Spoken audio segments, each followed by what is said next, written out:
بسم اللہ الرحمن الرحیم الحمد للہ رب العالمین والعاقبۃ للمتقین والصلاة والسلام علی اشرف الانبیاء والمرسلین وعلی آلہ وصحبہ اجمعین اما بعد فقد قال اللہ تبارک وتعالی فی شأن حبیبہ ان اللہ وملائکتہ یصلون علی النبی یا ایہا الذین آمنوا صلوا علیہ وسلموا تسلیما اللہم صل علی سیدنا محمد وعلی آل سیدنا ومولانا محمد وبارک وسلم جزا اللہ عنا نبینا محمدا صلی اللہ علیہ وسلم بما هو اہلہ اللہم صل علی سیدنا محمد فی اول و اوسط و آخر کلامنا۔ بزرگان محترم اور برادران اسلام، یہ ہمارا عقیدہ ہے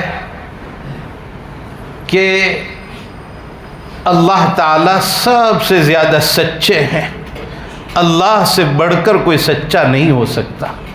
ومن اصدق من اللہ حدیثا ومن اصدق من اللہ قیلا، اللہ سے بڑھ کر کوئی سچا نہیں، اللہ سب سے زیادہ سچے۔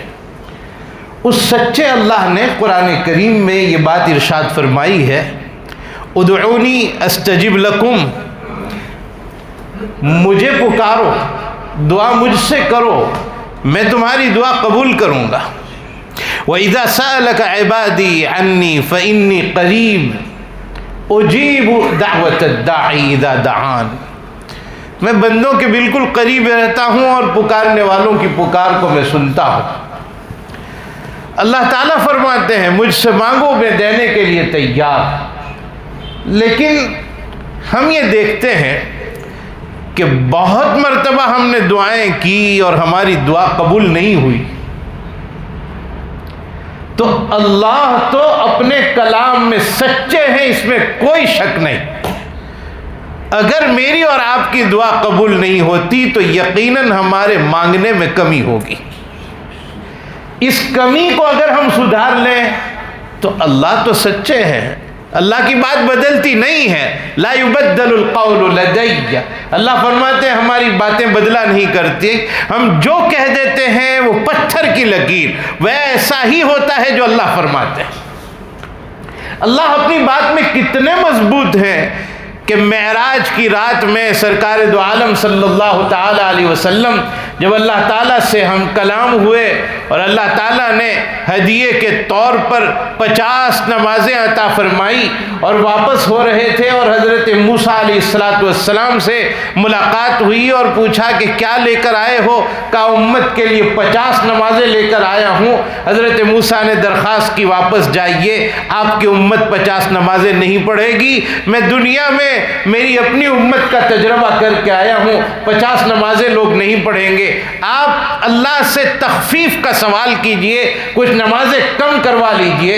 حضور صلی اللہ علیہ وسلم واپس تشریف لے گئے، پھر 5 نمازیں کم ہوئی، 45 رہ گئی، واپس آئے، موسیٰ علیہ السلام نے واپس بھیجا، پھر گئے، 5 نمازیں کم ہوتی رہی، یہاں تک کہ 5 نمازیں باقی رہ گئی۔ اللہ تعالیٰ نے اس موقع پر فرمایا اے میرے حبیب صلی اللہ علیہ وسلم، جاؤ اپنی امت کو 5 نمازیں دے دینا، اور میری بات بدلا نہیں کرتی، میں 50 نمازیں فرض کر چکا تھا، آپ کی امت پڑھے گی 5، ثواب 50 کا ملے گا، میری بات بدلتی نہیں، 50 کا ثواب اللہ تعالیٰ عطا فرمائے۔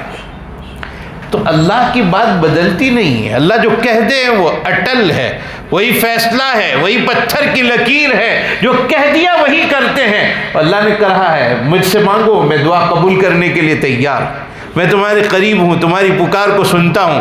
اگر کمی ہے تو وہ ہمارے مانگنے میں کمی ہے۔ کون سی بات ایسی ہے کہ جو ہمارے اندر پائی جاتی ہے جس کی وجہ سے دعا قبول نہیں ہوتی؟ ہمارے حضرت مولانا محمد عمر پالن پوری نور اللہ مرقدہ نے یہ بات ذکر فرمائی ہے کہ جب بندہ دعا کے لیے ہاتھ اٹھاتا ہے اور دعا کرتے وقت اللہ تعالیٰ کے سامنے مانگ رہا ہے، الفاظ دہرا رہا ہے، لیکن ان الفاظ میں